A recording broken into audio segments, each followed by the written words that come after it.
All right, welcome back to another GeoForm exercise.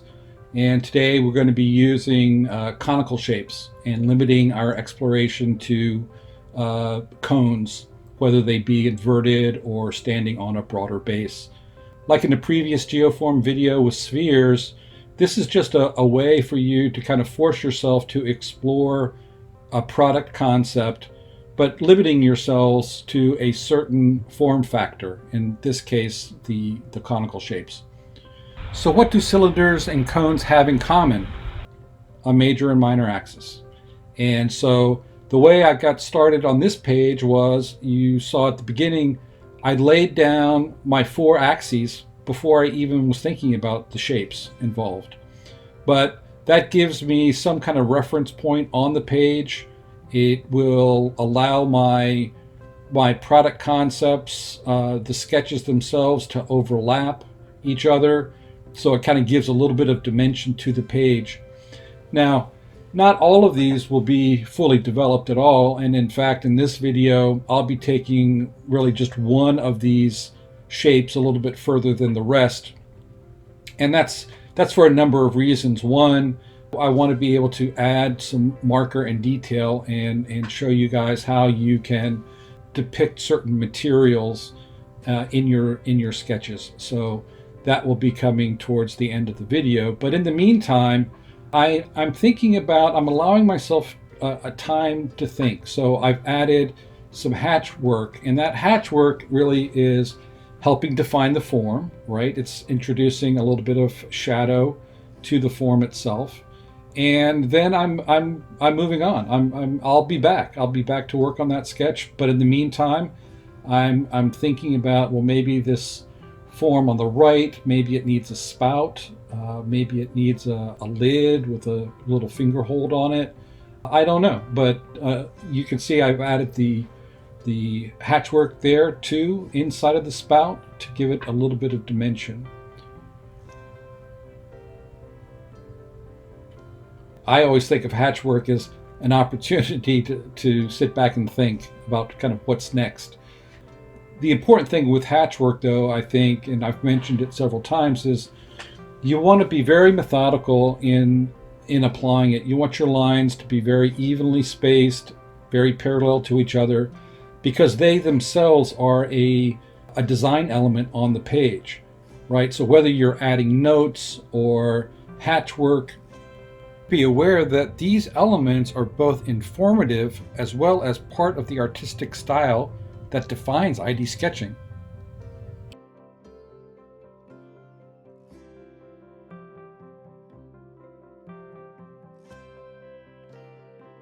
I'm not utilizing any guides on this sketch. At the end, I might use a straight edge for a couple of lines, but I don't have large ellipse guides at my desk right now, so I'm using that trick I introduced before, where you work from the edge of the ellipse in, right? And it's not a full line that's connecting, but your eye, or your brain technically, kind of connects those lines. So it's a very efficient way to work.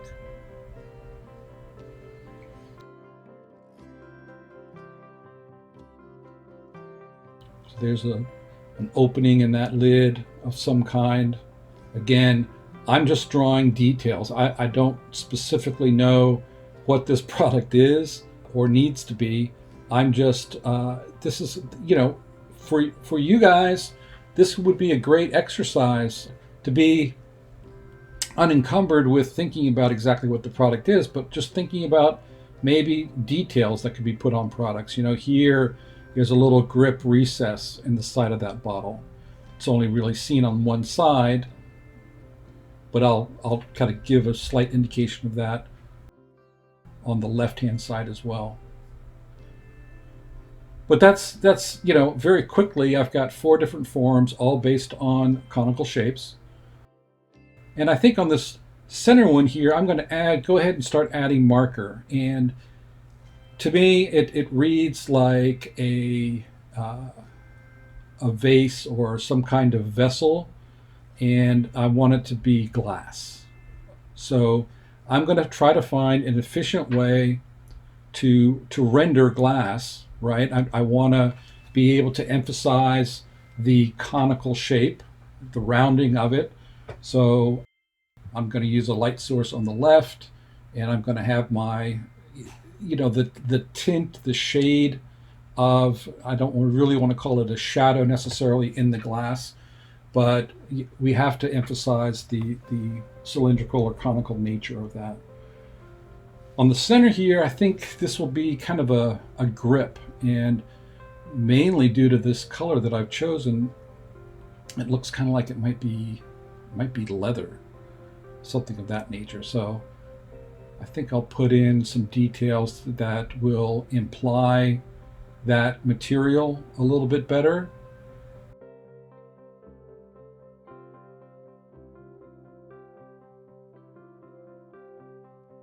So you can see here now I'm starting to define the transparency of the glass. So the glare on the upper left and lower left, I'll leave that very strong, and then I'll have just little hints of the glass color, but I'm not going to connect those lines of the ellipse at the top.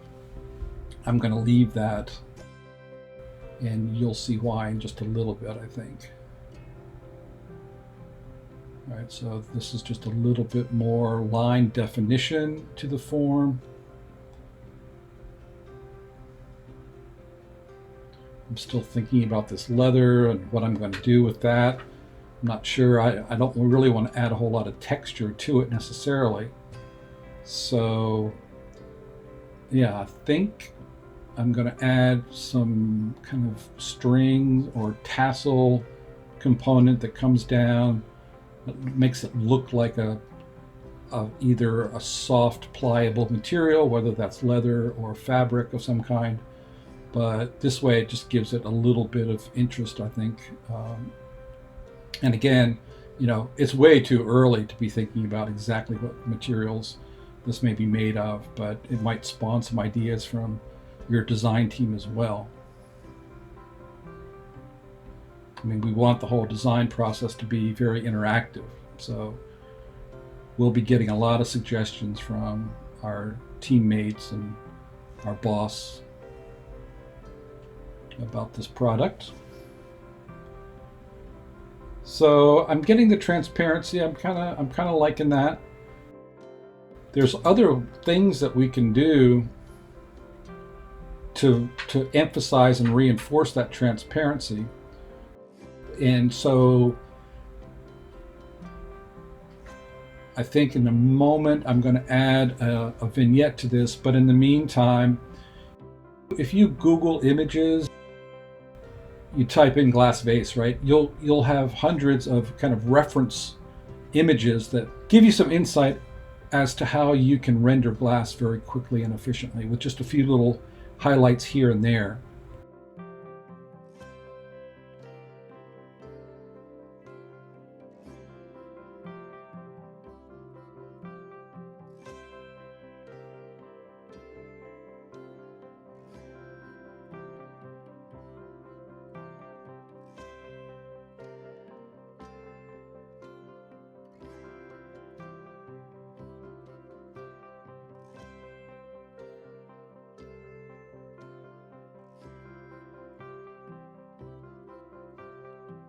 So again, this goes back to what I mentioned earlier about even your notes are part of the composition. So you want to be very kind of methodical and clean. You can see that all my writing is in the same orientation. Here I've decided to, I don't know if I'm really going to color this or not, but it could be a reflection, and sometimes that's kind of a nice effect to put into your sketch to give it just a bit of implied realism.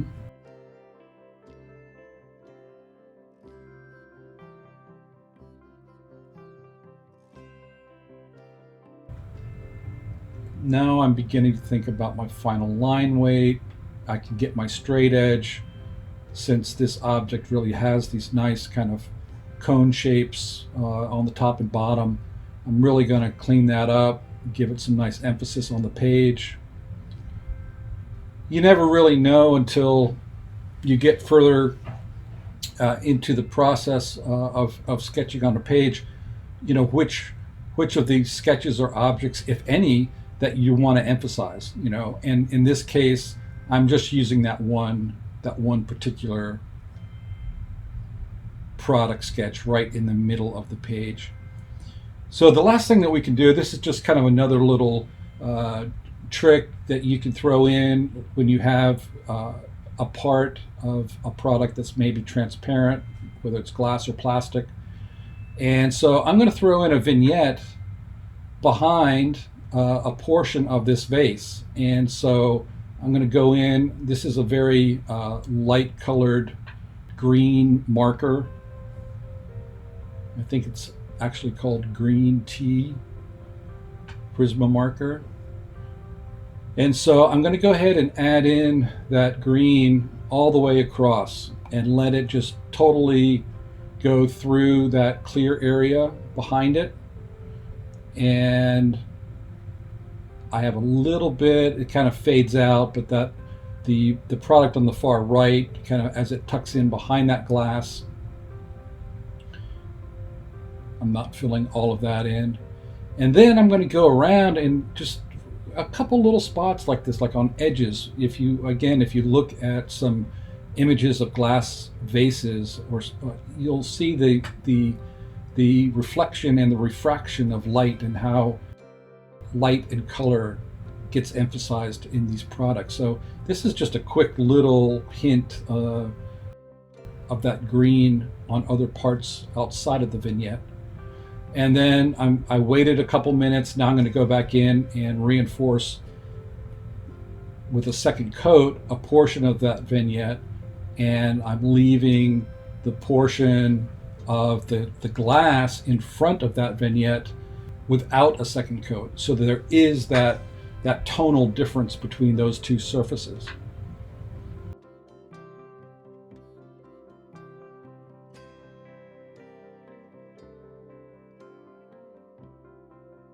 So really, at this point, the last thing I would do is kind of kiss that little rim at the top with some white, right? So look at how a couple little kind of sparkle lines, sparkle spots, whatever you want to call them.